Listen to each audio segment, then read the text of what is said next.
Benta po kayo sa inyo, sa kanila. Opo, ano po nito, itong mama na to, sabi niya po napakagaling ng itong gawa na ito. Wala yung dignity ko, okay? I-interview natin si Kuya. Interview natin si Kuya. Kuya? Manong? Manong? Ano sa tingin niyo po? Ba't niyo pinuntahan to? Bakit niyo po pala po pinuntahan to? Anong nakita niyo kakaiba? Aba, para ba bundok makiling? Oo, ganun ba po? Sandali lang po, sayang po yan. Umayos na sana.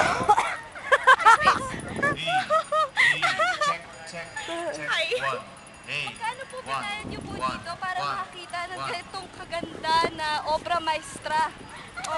$20. 20 Oh, napakamahal niyo po. $20 po. Obra maestra. Bibilangan niyo po kung gaano kadaming taong tumingin dito para makita to. Obra maestra, my face, please. Ayun no, mga tao.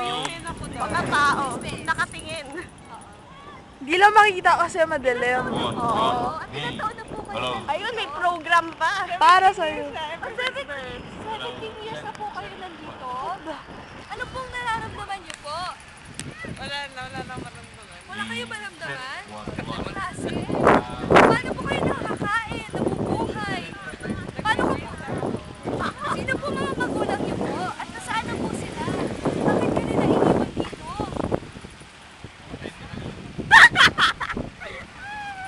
Ayun. Interview ba talaga yan? Uy, hindi na makita. Pwede naman. Wala na makita. Actually, tumingin sila doon.